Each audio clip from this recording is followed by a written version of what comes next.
Buen día.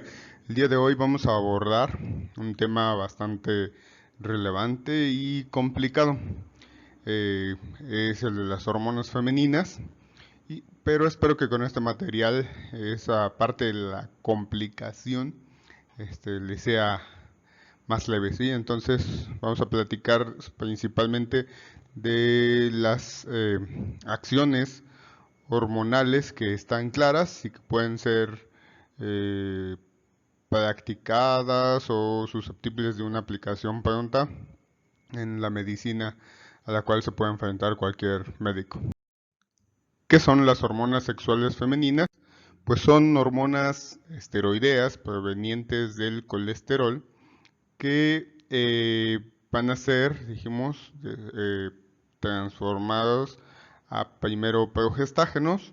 Después ese progestágeno, por acción de la 17-20 liasa, se pueden transformar a andrógenos, ¿sí? Y si en los tejidos hay expresión de aromatasas, entonces estos se pueden transformar a estrógenos, que tienen 18 carbonos. Estos pueden ser varios, pero todos los que conocemos y están bien descritos sus efectos biológicos están la estrona, el estradiol y el estriol, cuya diferencia en la estructura química pues es que tengan grupos hidroxilo o algunos grupos cetona en estas estructuras, ¿sí? Entonces, pues vamos a quedarnos ahorita con eso nada más. Y tenemos que saber en dónde estrona, estradiol y estrol actúan, ¿sí? Pues actúan en todo el organismo, pero en la parte médica nuestros esfuerzos están enfocados en describir cuáles son las acciones que tienen los órganos sexuales femeninos. Y en ese sentido, pues vamos a abordar varias acciones de estos estrógenos. Ayudan desde la diferenciación de tejidos hacia órganos sexuales femeninos hasta la actividad diaria en un adulto sano o en una adulta sana sobre estos órganos. Aquí está un ejemplo de una persona que nació con caracteres sexuales primarios y después desarrolló secundarios femeninos por acción de los estrógenos, pero se sometió a algún tratamiento para desarrollar caracteres sexuales secundarios masculinos, se legalizó como varón y después decidió embarazarse, entonces está registrado como el primer varón legalmente hablando que pudo embarazarse.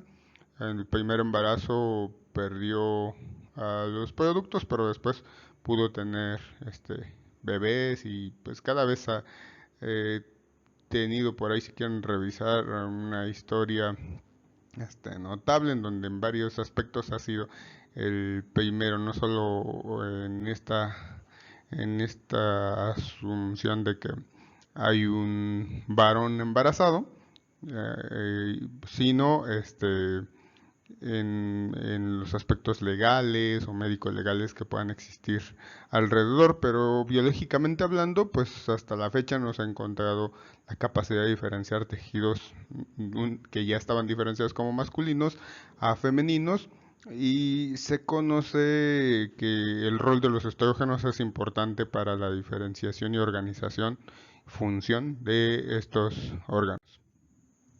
En cuanto a la diferenciación, no vamos a ver tantos detalles, pero sabemos que en el caso de las mujeres hay un sistema de Müller que es por reacción de los estrógenos diferenciado a que se formen pues, órganos sexuales femeninos, ¿sí?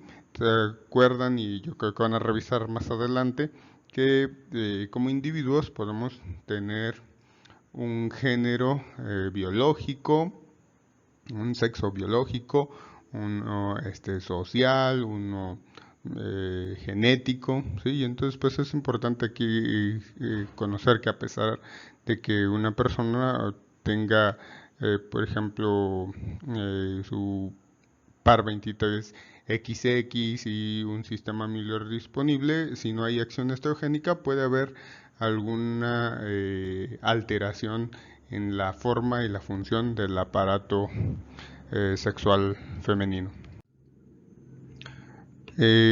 No vamos y no tenemos ahorita tiempo para revisar los detalles anatómicos de los órganos sexuales femeninos, pero a grosso modo quiero que recuerden en dónde están ubicados los ovarios, qué relación pueden tener con las trompas y el útero, ¿sí?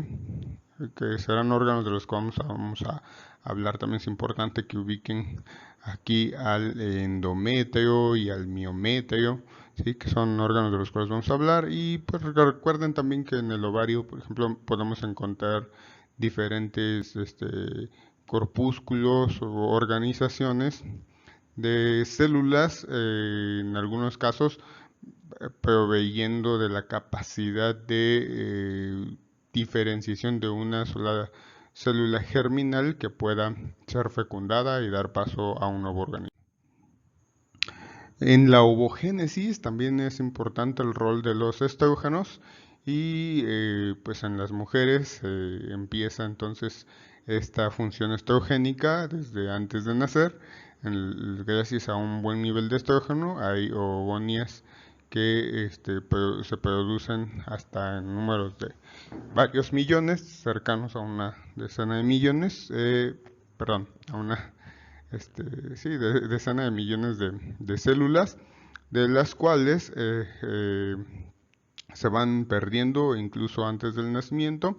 Los ocitos primarios, dice, pasan de 1 a 2 millones que hay en la infancia a 400.000 en la pubertad, pero generalmente solo se utilizan 500 en el periodo fértil. Si hacen cuentas, pues una mujer está generando ciclos aproximadamente 40, 50, a lo mucho años en la vida, y entonces el número de meses que pasan en eso son aproximadamente 500, suponiendo que no se embarazara o que no se suspendiera por alguna razón el uso de una célula de estas cada mes. Apenas se emplearían 500, pero entonces los estrógenos parecen tener una acción importante dentro de esto que todavía estamos, pues diríamos que lejos de elucidar. Sabemos que son importantes, necesarios, pero no sabemos a detalle eh, cómo está regulada la liberación de cada uno de los óvulos y la selección de cada uno de ellos. Y les digo, hasta ahorita se ha mencionado mucho la acción estrogénica para estas funciones. En mujeres, pues la mitosis, dice, de ogonias ocurre previo al nacimiento. Sí, eso es algo importante porque en los hombres las espermatogonias proliferan hasta la pubertad. En la mujer la meiosis genera una ovogonia madura. Acuérdense que hay algo que se llaman ahí cuerpos polares. En los hombres se producen 4 espermatozoides maduros. Y la segunda división meiótica, esto es un detalle que han visto en biología y lo van a volver a ver en genética y en ginecología.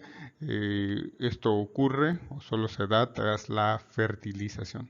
Otro importante fenómeno o conjunto de cambios que modifica o regula la acción de los estrógenos es la pubertad, ¿sí? Y es bastante complejo porque no solamente es ajustar la voz o el músculo o la grasa, sino en las mujeres es bastante complejo esto de ajustar hacia periodos cíclicos y al parecer todo esto se inicia con pulsos de hormona liberadora de las gonadotropinas por el hipotálamo que generan eh, secreción y producción de hormona luteinizante durante las fases de movimientos rápidos en el sueño, ¿sí? Entonces, esto es lo que se ha notado hasta hoy y se sabe que no solamente ocurre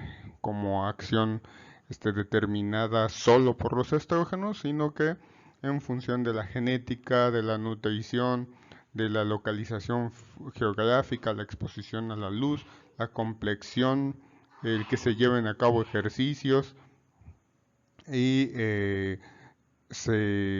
todos estos regulan el momento en el cual ocurre la pubertad.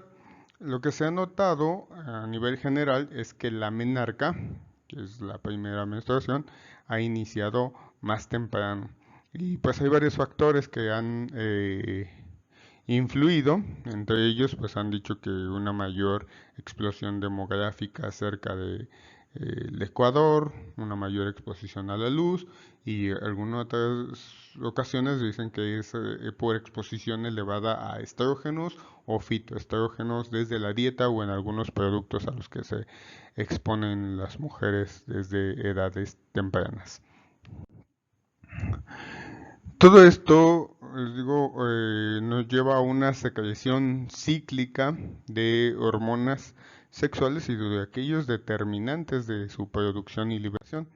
Entonces, tenemos que analizar los ciclos que están regulados por la acción de las hormonas sexuales femeninas. Y hay un ciclo menstrual, un ciclo que está controlado notariamente por las gonadotropinas. ¿Sí? También hay un ciclo ovárico y en este ciclo ovárico pues lo que vamos a observar son las fases de ese, les dije, agrupamiento de células en el ovario. Y vamos a notar que primero hay una fase folicular que en promedio dura 15 días, pero que puede durar, fíjense, tiene una gran variación, desde 9 hasta 23 días. Una fase en la que ocurre la ovulación, que es muy corta, de 1 a 3 días, y una fase lútea. Acuérdense que después de que se libera el óvulo, queda una organización ahí que se llama cuerpo lúteo, y empieza a producir progestágenos y tiene una señalización celular que organiza para que esta agrupación de células degenere. Entonces se dice que hay muy poca variación en la persistencia o en el periodo pues que puede durar esta organización del cuerpo lúteo, apenas unos 13 días. Entonces pueden hacer varios ejercicios en su mente y ver que del ciclo ovárico, por ejemplo, entonces una persona que tuviera ciclos de 40 días, ¿sí? Lo que va a variar más van a ser en la fase lútea tendrá 13 días, en la fase ovulatoria tendrá 3 días, entonces serán 26, ¿sí? Para 40, entonces le faltarán 24 días. Entonces tendrá así una fase folicular casi de 24 días.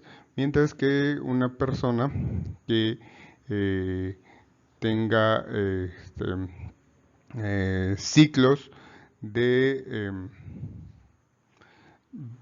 apenas un poco más de 20 días, y eso es lo que comúnmente presente esta mujer, pues tendrá una fase lútea de 13 días, una fase ovulatoria a lo mejor también de 1 a 3 días y una fase folicular de 15 días o quizá un poco menos para tener como suma 20, vamos a ponerle 27 días. ¿Sí? Entonces, tienen que tener en mente que la fase que más puede variar es la fase folicular, mientras que las otras son bastante constantes o hay muy poca variación entre esas fases. Después, en el ciclo endometrial, pues podemos observar lo que nos da los signos que nos ponen como médicos y a las mujeres a simple vista saber en qué fase de su ciclo están, pues es la menstruación. Después va a haber una fase de proliferación del endometrio que está recubriendo el útero y después generalmente asociado a que ha pasado la ovulación, una fase secretora que prepara el endometrio en caso de que haya un óvulo fecundado para adoptarlo y dar paso a un nuevo organismo. Ok, pues en esta diapositiva podemos ver cómo hay un ciclo ovulatorio, ¿sí? O sea, ustedes podemos centrarnos en esta y podemos ver que hay una fase en donde va a haber entonces un periodo folicular, un periodo de liberación del óvulo de ovulación y un periodo donde hay un cuerpo lúteo.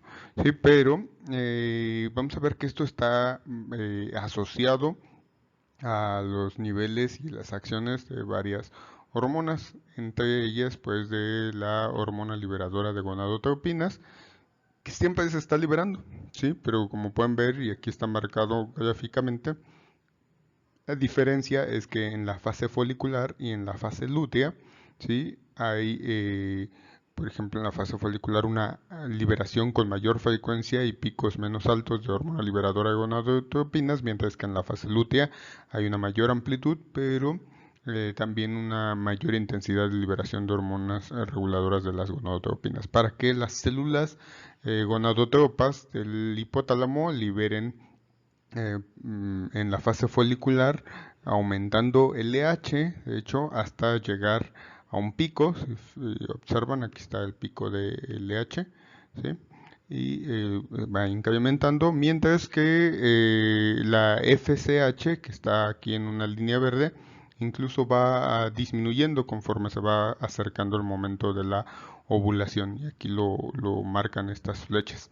Después, en la fase lútea, en la cual la hormona liberadora de gonadotropinas es más, les dije, amplia e intensa la liberación, se mantienen los niveles de LH y FSH liberados desde las células que están, digamos, aquellas pues que protegían, o pareciera que protegieran al óvulo que se iba a desprender.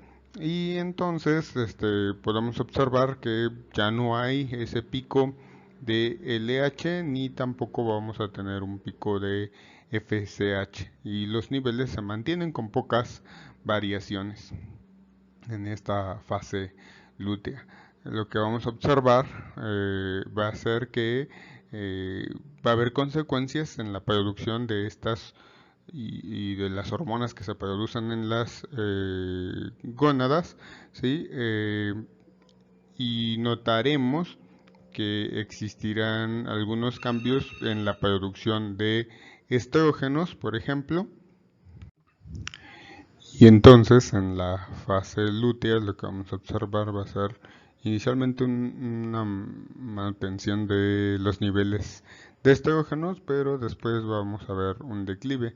Lo que sí vamos a observar en esta fase lútea va a ser que se generan condiciones para que se produzca una mayor cantidad de progestágenos, que como su nombre indica, pues van a preparar todo en caso de que haya fecundado un óvulo para la gestación.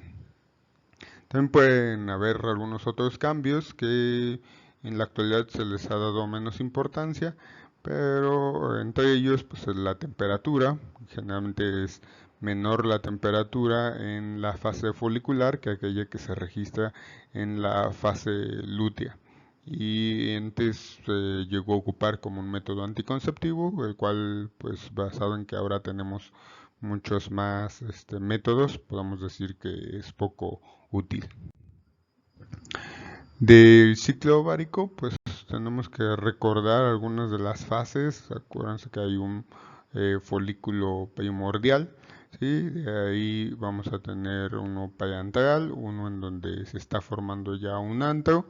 Vamos a tener un folículo ya maduro, en el cual vamos a tener pues a las células de la granulosa, bien diferenciadas a las células tecales, a una corona radiada ahí donde está el óvulo, y después hallaremos ya el proceso de ovulación y este cuerpo lúteo que va a ir degenerando incluso hasta encontrar algo que nosotros podemos a veces identificar como una cicatriz en el óvulo que se llame cuerpo blanco, ¿sí? O corpus albicans, y pues tienen todas estas diferentes eh, eh, relevancias, digamos, dependiendo del campo en el que estamos estudiando, no solo en fisiología, sino después en ginecología, e incluso para determinar la edad de alguien, en algún proceso médico legal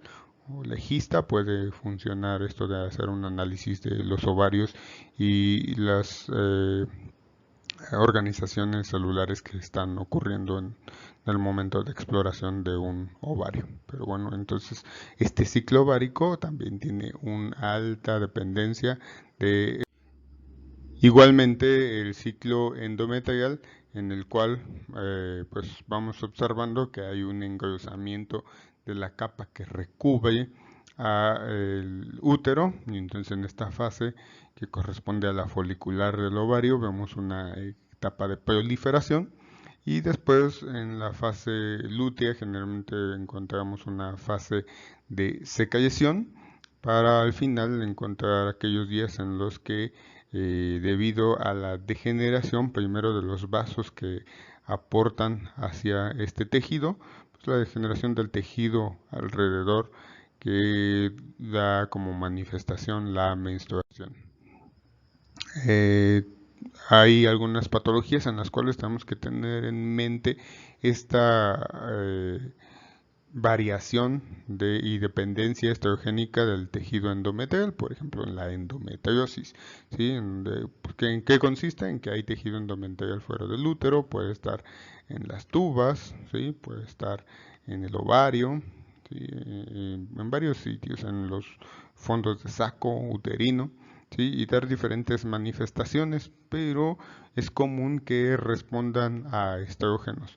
¿Cuáles son las principales manifestaciones? Pues dolor e infertilidad, dolor por irritación, a veces incluso del peritoneo, de algunas otras estructuras inervadas ricamente, y en algunos casos se ha dado tratamiento incluso con hormona liberadora de las gonadotropinas, y el problema pudiera ser es que cause hipoestrogenismo, dado que va a hacer que se liberen estrógenos y en ellos va a inhibir la liberación de GnRH endógena.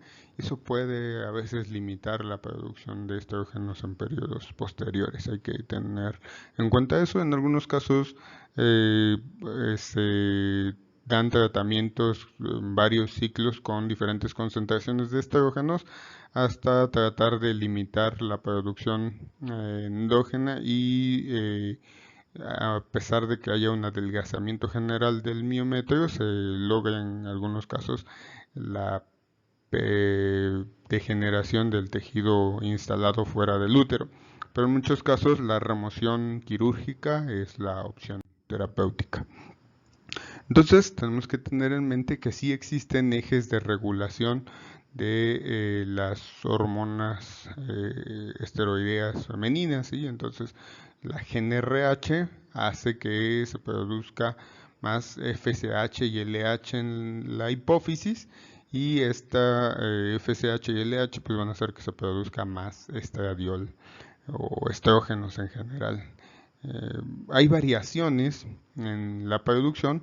Vemos que estas variaciones en la niñez no se notan en cuanto al día y la noche, pero en la pubertad, por ejemplo, fíjense que la producción y la secreción de hormona luteinizante, por ejemplo, se incrementa en la noche, ¿sí? En años reproductivos volvemos a fases en las cuales no hay mucha variación, y en la menopausia tenemos grandes concentraciones de secreción de LH. ¿Por qué pasa esto?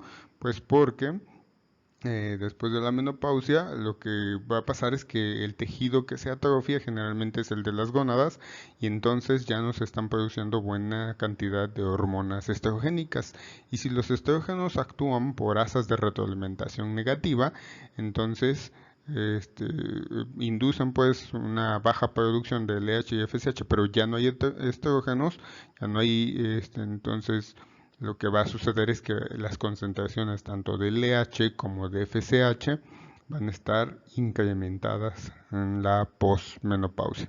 Aquí vemos otro gráfico en el cual vemos entonces FSH y LH incrementándose incrementándose, teniendo un pico en la pubertad, después generando picos durante la edad reproductiva, ¿sí? Picos cada mes, y después con unas concentraciones muy elevadas de ambas hormonas que se producen en la adenohipófisis, porque no hay una asa de regulación negativa, porque no hay estrógenos, o el tejido que producía estrógenos los produce ahora escasamente. En otras cosas que actúan los estrógenos, pues es en la respuesta sexual, ¿sí? Master y Johnson describieron varias fases de la respuesta sexual y entre ellas distinguen la excitación, la meseta, la fase orgásmica y la fase de resolución, que son distintas en el varón que en la mujer, ¿sí? Y pues tienen diferentes características. A lo mejor en la fase del orgasmo es donde es más notable la diferencia en cuanto a las fases, pero también hay diferencias en algunos otros sistemas como el cardiovascular, el mismo genitourinario, en hombres y mujeres, que pues describieron Master y Johnson, y que pueden revisar después en psicología, en ginecología, todo esto dependiente de la acción estrógena. ¿Cómo se regula la secreción de estrógenos? Pues dijimos que había ejes de regulación, y en el hipotálamo entonces dijimos que se va a producir hormona liberadora de las gonadotropinas, y esta hormona liberadora de las gonadotropinas va a tener efectos sobre la adenohipófisis para que se produzcan LH y FSH. La LH va a actuar sobre las células tecales, ¿sí? Y la FSH va a actuar sobre las células de la granulosa, ¿sí? La LH entonces va a inducir en las células tecales esencialmente que se produzcan progestágenos, pero la FSH en las células de la granulosa también va a inducir a la producción de progestágenos. Sin embargo, las células tecales no tienen la capacidad de producir estrógenos. Producen, en todo caso, las tecales pueden producir andrógenos, y las de la granulosa sí pueden producir estrógenos. Entonces, esencialmente coincide que el estímulo de GnRH a través de LH y FSH, tanto en las tecales como en las de la granulosa, conlleva a una producción de estrógenos importante. Recuerden entonces que las células de la granulosa producen estrógenos, y que en algunos casos el aporte de las células tecales de andrógenos es importante, aunque las células tecales después pueden ya no producir andrógenos y empezar a producir incluso otro tipo de esteroides como los progestágenos, dependiendo de las condiciones. Ahorita vamos a dejarlo en que es importante que las células de la granulosa, estimuladas por la folículo estimulante, produzcan estrógenos, y que es de verdad importante, como vimos en las diapositivas anteriores, que los estrógenos inducen una retroalimentación negativa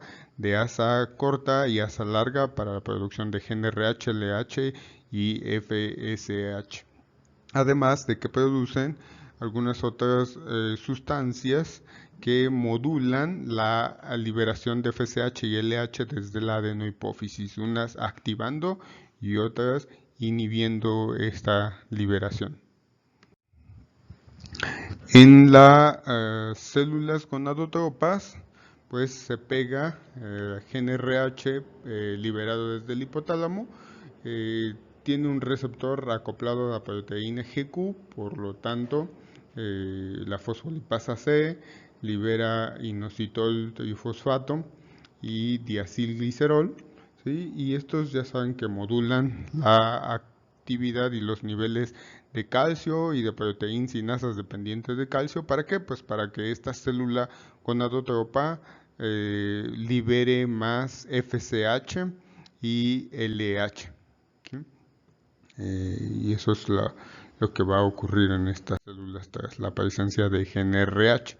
Y después el blanco de FSH y LH pues van a ser las células que están en el folículo. en el folículo, en las células más cercanas a lo mejor al ovario, vamos a mencionarlo así, las folículos estimulantes, mientras que en todas aquellas tecales, de la luteinizante. Las tecales, las células tecales, no tienen aromatasa, pero tienen receptores ALH, es un efecto importante. Entonces, de la LH toman el colesterol desde las lipoproteínas de baja densidad y forman andrógenos, dijimos, y progestágenos y andrógenos.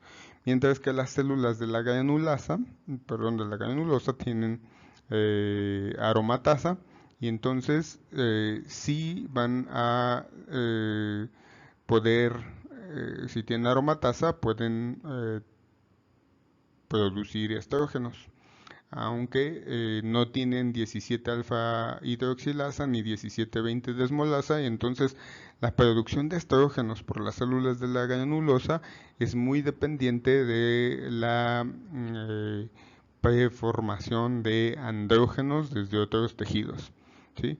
También pueden, incluso estas células, sintetizar colesterol y tienen receptores, por lo tanto son moduladas por LH y FSH, ¿sí? Si hay andrógenos, se forma de hidrotestosterona de la testosterona y esto puede inhibir a la aromatasa. Entonces se incrementan los niveles de, de andrógenos, perdón, ¿sí?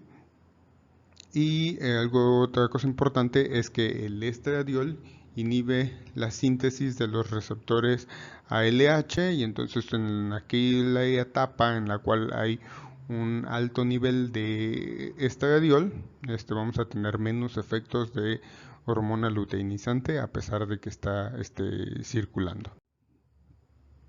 Entonces vamos a tener diferentes esquemas de formación de hormonas sexuales dependiendo de la fase en la que nos encontremos. En la fase folicular, ¿sí? Lo que es importante que tengamos va a ser que pues tengamos disponibles desde las células de la teca andrógenos, ¿sí? O precursores de andrógenos para que estos puedan ser transformados en las células de la granulosa a estradiol y puedan ser liberados hacia los capilares, ¿sí? Mientras que en la fase lútea, ¿sí? No va a ser tan importante, ¿sí? Ahora la formación de andrógenos para que sean transformados a estrógenos, aunque siga ocurriendo, sino que va a haber un fenómeno adicional que es regulado por ahora los niveles de FSH y LH, sobre todo y su acción sobre las células de la granulosa, para que haya un incremento en la producción de progestágenos. Acuérdense que esta fase lútea está asociada a preparar a los órganos sexuales femeninos para, en caso de que haya un óvulo fecundado, pues se produzca una buena cantidad de progestágenos y propicien buenas condiciones para el implante y desarrollo de un nuevo ser en el útero. Hay muchos detalles sobre los pasos en donde ocurre la conversión, por ejemplo, de progestágenos como la pregnenolona a progesterona y de los progestágenos a andrógenos, ¿sí? Y como de estos andrógenos, ya les había comentado, podemos formar estrógenos. Lo importante de esto es que los procesos iniciales, al menos bioquímicamente hablando, es que los procesos iniciales pues son dependientes en muchas ocasiones de la captura de colesterol exógeno de estas células y que en las mitocondrias se da la preparación para que pueda iniciar este proceso, mientras que en el citosol de diferentes células pues vamos a tener la capacidad de transformarlos, ya dijimos, a andrógenos o a estrógenos.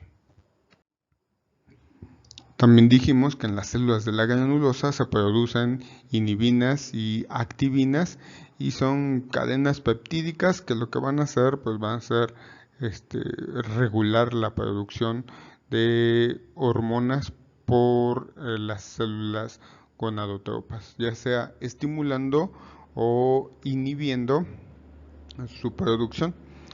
Hay otras, por ejemplo, que se liberan en algunos otros tejidos, por ejemplo, hay una que se llama foliestatina que inhibe a la activina o inhibe la producción de la activina y entonces la foliestatina podemos decir que tiene un efecto inhibidor como la inhibina, pero lo hace de manera indirecta a inhibir a la activina.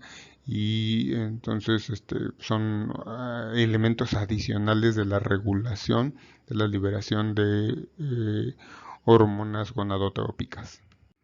Rápidamente podemos decir que los anticonceptivos hormonales pueden tener una acción principalmente como estrógenos o como progestágenos. Los estrógenos generalmente lo que hacen es aprovechar los efectos sobre la asa que tienen y lo que va a ser suprimir entonces la liberación de hormonas liberadoras de gonadotropina, FSH y LH y entonces pues afectan el pico del LH que está regulando la ovulación. Si no hay ovulación, pues simplemente no hay concepción.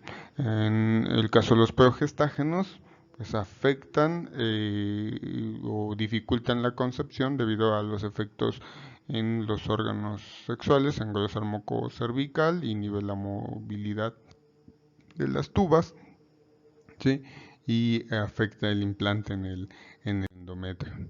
En cuanto a los mecanismos de acción moleculares, podemos decir que comparten tanto estrógenos como progestágenos varios de estos eh, varios de estos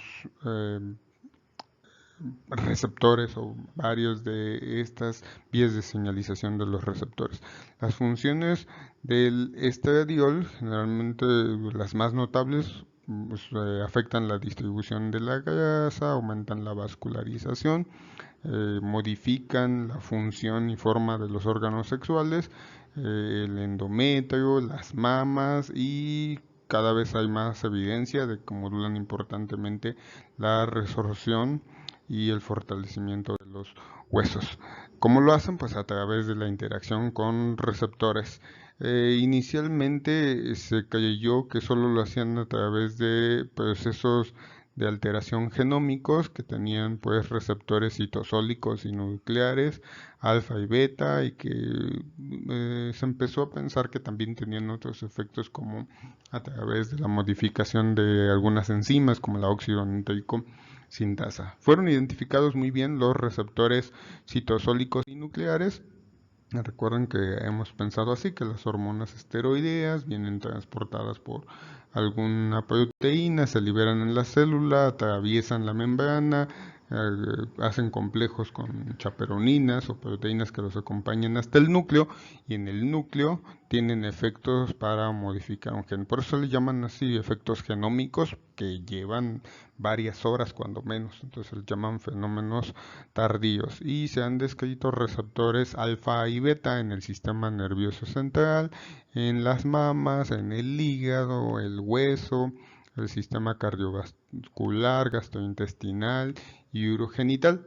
Pero también ahora se sabe que hay efectos no genómicos que pueden llevarse a cabo en minutos, ¿sí? Porque se han descrito algunos receptores acoplados a proteínas G y enzimas en la membrana que a través de la regulación de cascadas de señalización proteicas al final también afectan la síntesis de proteínas, pero no solo tiene efecto a través de esos mecanismos, sino a través de la modificación del ambiente intracelular. Pueden hacer que esta célula responda de una manera diferente en poco tiempo, entonces por eso les llaman fenómenos agudos. Entre de ellos, uno de los más estudiados últimamente es el receptor acoplado a proteína G, GPR30. La Relevancia de la respuesta de los tejidos a hormonas sexuales la podemos observar en algunas patologías comunes como el cáncer de mama, ¿no? En donde entonces pues la hipófisis produce, dice, LH y FSH y hace que se produzcan estrógenos y estos estrógenos van a tener efectos sobre la mama, ¿sí?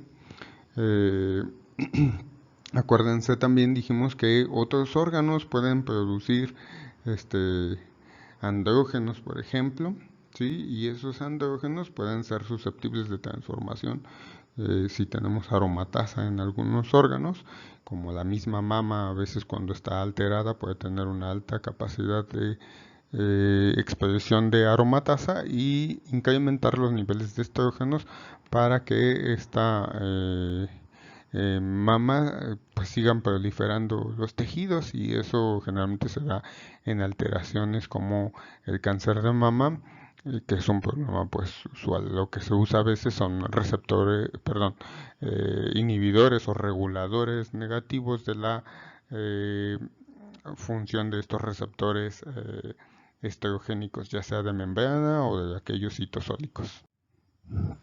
Hay moduladores selectivos de los receptores a estrógenos, como el raloxifeno y tamoxifeno, que pueden utilizarse en algunos tipos de cáncer de mama, pero también incluso se utiliza en el tratamiento de algunos otros tejidos que están creciendo de manera descontrolada y que son muy dependientes de estrógeno, como los miomas. Y aquí están algunas imágenes en las cuales podemos observar grandes abultamientos de crecimiento desordenado de músculo liso en la pared eh, del útero que conducen a que las mujeres tengan manifestaciones, por ejemplo, de sangrados abundantes, prolongados y generando corto tiempo sin sangrar. Entonces esto se llama preollo hiperpolimenorrea, ¿sí? Y pues es debido a que no se permite la contracción adecuada del músculo liso para sellar algunos vasos y son las principales manifestaciones, pues el sangrado y esto es muy frecuente que sea dependiente de estrógenos, es decir, que con tratamientos de moduladores selectivos de receptores estrógenos se obtienen buenos resultados o incluso a veces con pastillas que se conocían como anticonceptivos y que son eficientemente reguladores de los ejes de producción de estrógenos endógenos. La progesterona o los progestágenos en general tienen mecanismos de acción similares a los estrógenos, inhiben la síntesis de receptor de estrógenos, causan proliferación endometrial, aumentan el grosor del moco cervical, disminuyen la peristalsis en tubas y inhiben la lactopoiesis, ¿sí? Entonces, pues todos esos efectos pudieran dificultar la fecundación y entonces y en caso de que se dé la fecundación puedan dificultar también el implante. Entonces es muy común que se ocupe, por ejemplo, este tipo de fármacos como el levonorgestrel, como la píldora del día siguiente, ¿sí? Hay algunos otros fármacos que se utilizan, uno por ejemplo que no es comercial en México, que es la mifepristona, que puede tener efectos como antagonista o abortivo, pero son menos usados. Hay otros agentes utilizados en esos casos. ¿Cómo actúa la píldora del día siguiente? Si es una concentración alta de progestágenos, pues ya lo mencionamos, va a impedir el paso de los espermatozoides al engrosar el moco, inhibe o posterga la ovulación, puede afectar la producción incluso de hormonas en el eje que hemos mencionado y puede disminuir las características que propician el implante de una manera adecuada. ¿Sí? Es por eso que es un mecanismo que a veces ha sido controversial cuando se trata de que sea un tema que aborden grupos religiosos y no, porque dicen que no afecta tanto la fecundación como si el implante. Como sabes, es algo que ha sido muy tolerado y usado en los últimos años muchas personas. Las hormonas en los ciclos endometrial y ovárico juegan un rol muy importante, dijimos que sobre todo para este proceso, ¿sí? Que es la ovulación. Se sabe que hay un pico de LH de unas 48 horas antes de la ovulación y que es importante que exista, aunque los factores determinantes de la ovulación no están completamente enlistados. Sabemos que ese pico de LH es importante en sí. De hecho, el mecanismo de ovulación no está bien establecido. Es que la LH va a afectar hormonas esteroideas foliculares, entre ellas la progesterona, para que se activen algunas enzimas que puedan romper ese folículo que se está formando, mientras que este folículo también empieza a aumentar algunas secreciones. La pared del folículo es debilitada por esas enzimas. ¿Sí?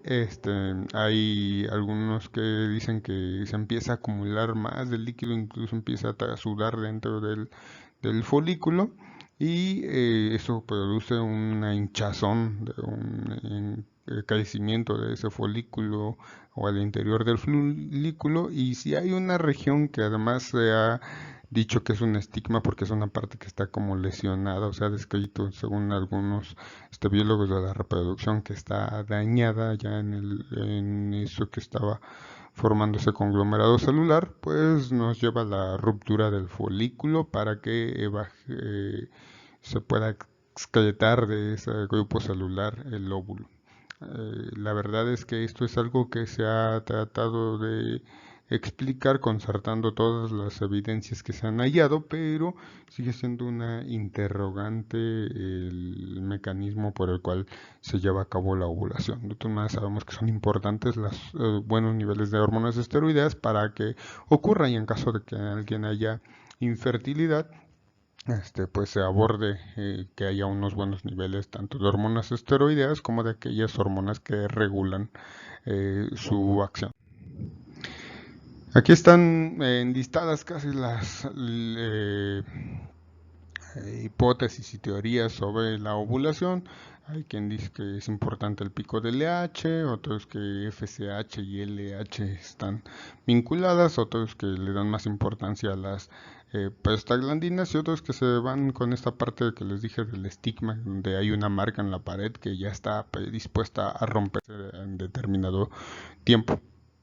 Después de la liberación del óvulo, las células de la teca darán paso a algo que se llama cuerpo lúteo, y tiene una alta capacidad de producir hormonas, ¿sí? Nada más que acuérdense que dijimos que las células de la teca no pueden producir esteroides, y que también una forma simple de hormonas esteroideas son los progestágenos, y entonces empiezan a producir hormonas, dice, para que se implante el ovocito, hasta que la placenta tenga la capacidad de producir progestágenos, ¿sí?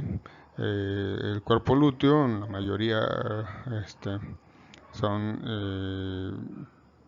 células tecales, ¿sí? Pero inicialmente contienen una gran cantidad de células también activas, de esas de la granulosa. Si no hay fertilización, esto degenera, hay una regresión en 13 a 14 días, y la cicatrización, dijimos, da lugar a un cuerpo blanco o albicans. Ya para terminar, les comento que va a haber un tiempo en el cual los ciclos se pierdan, dijimos, va a aumentar la cantidad de FSH y LH porque el cuerpo ya no está produciendo estrógenos, y entonces esto va a afectar de manera importante a todos los tejidos en la mujer. En Estados Unidos se tiene un registro de que a los 51.4 años ocurre la menopausia. Es casi igual en México lo que se ha estimado, ¿sí? Y baja el de estradiol, una baja de inhibinas, conduce a unos niveles altos de LH y FSH. Esto que estoy hablando es cuando hay una causa natural, pero también podemos tener menopausia por una cirugía o por una quimioterapia que lleva a la degeneración de aquellos tejidos que producían estradiol e inhibinas. Las manifestaciones son grandes y pueden arrancar antes de la menopausia en un periodo que se llama climaterio. Van desde todas aquellas que están proyectadas aquí, cambios en la piel, algunas manifestaciones como dolor de cabeza, ansiedad, oleadas de calor, aumento de peso, pérdida de la memoria, no sé, palpitaciones, incluso hay personas que dicen que tienen alteraciones en el oído, acúfenos, o empiezan a manifestar hipertensión arterial, o algunos otros trastornos también metabólicos, pero hay un gran listado pues que podríamos observar y nos hace notar que es relevante el rol de los estrógenos en la función general, no solamente aquella de los órganos sexuales de la mujer. Y por último les menciono que de hace ya casi 20 años se utilizan convencionalmente, ya desde antes se utilizaban, pero algunas hormonas sexuales femeninas para restituir esa pérdida de hormonas sexuales femeninas endógenas. La aplicación se hace desde los 50 hasta los 79 años de la paciente y generalmente se hace por hasta unos 5 años, ¿sí? O sea, no quiere decir que toda la vida o hasta que fallezca esta persona la van a tener con estrógenos, porque de por sí está asociada a un incremento de riesgo de algunos tipos de cáncer o algunas enfermedades vasculares, ¿sí? Importantes o embolismo, ¿sí? O algunos otros. Pero también se han visto muchos beneficios, no solo la mitigación de todas las manifestaciones del climaterio y la menopausia, sino la disminución de riesgo de algunos cánceres también, ¿sí? Lo importante es aquí valorar el riesgo-beneficio y dice que la terapia de reemplazo hormonal no debe ser iniciada antes de una buena evaluación de la paciente y después hay que continuarla. Dice, no la inicies y una vez iniciada no la detengas hasta que se cumpla ese periodo en el cual estás tú propiciando que disminuyan todas las manifestaciones que tenía esta mujer y que no podía llevar sin este tratamiento.